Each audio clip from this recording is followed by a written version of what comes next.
একদম ট্র্যাডিশনাল বাঙালি নিরামিষ পদ ধোকার ডালনা খেতে আমরা অনেকেই পছন্দ করি।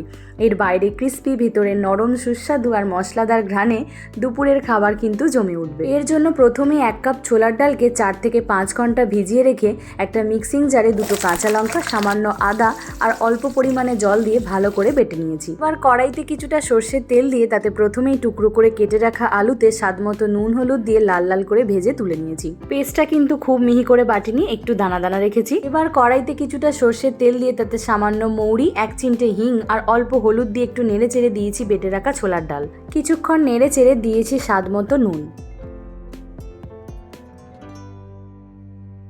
সবকিছু ভালোভাবে মিশিয়ে নিয়ে নাড়তে থাকবো যতক্ষণ না মিশ্রণটা কড়া থেকে একসাথে ছাড়তে শুরু করে। মিশ্রণটা এইভাবে ছেড়ে এলে আগে থেকে তেল ব্রাশ করে রাখা একটি থালায় ঢেলে সমান করে ছড়িয়ে নেব। এই কাজটা কিন্তু গরম থাকতে থাকতেই করতে হবে। ঠান্ডা হয়ে এলে মিশ্রণটা শক্ত হয়ে যাবে, তখন এটাকে কোনো রকম শেপ দিতে কিন্তু সমস্যা হবে। এবার মিশ্রণটা ঠান্ডা হয়ে এলে একটা ছুরির সাহায্যে এইভাবে কেটে নিয়েছি। যে যার পছন্দ মতো শেপ এখানে দিতে পারবে। এটাই হচ্ছে আমাদের ধোকা।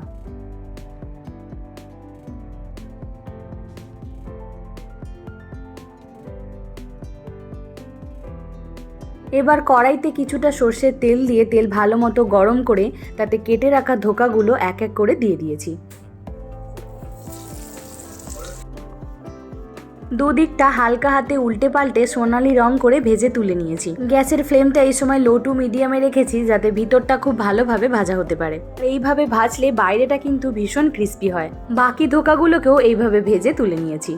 এদিকে একটা টমেটো আর কয়েকটা কাজু দিয়ে মিহি একটা পেস্ট রেডি করে নিয়েছি। এবার ওই তেলে গোটা গরম মশলা, একটা শুকনো লঙ্কা, তেজপাতার ফোড়ন দিয়ে 1 চামচ আদা কাঁচা লঙ্কা বাটা দিয়ে একটু নেড়ে চেড়ে দিয়েছি সামান্য জল। এরপর সামান্য হলুদ গুঁড়ো আর লঙ্কা গুঁড়ো দিয়ে ভালোভাবে মিশিয়ে নিয়ে দিয়েছি টমেটো কাজুর সেই পেস্ট। মশলা খুব ভালোভাবে কষিয়ে নিয়েছি যতক্ষণ না তেল ছেড়ে আসছে। এবার মশলা থেকে তেল ছেড়ে আসলে দিয়েছি সামান্য চিনি।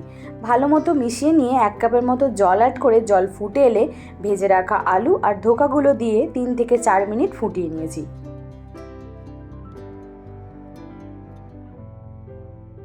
সব শেষে কিছুটা কুচানো ধনেপাতা আর গরম মশলা দিয়ে আরও কিছুক্ষণ রেখে দিলে তৈরি নিরামিষ দুর্দান্ত স্বাদের এই ধোকার ডালনা।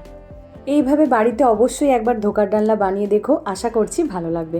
আর আমাকে জানাতে ভুলো না রেসিপিটা কেমন লাগলো। আবার দেখা হবে অন্য কোনো রেসিপি নিয়ে। আজকের জন্য এটুকুই, টাটা।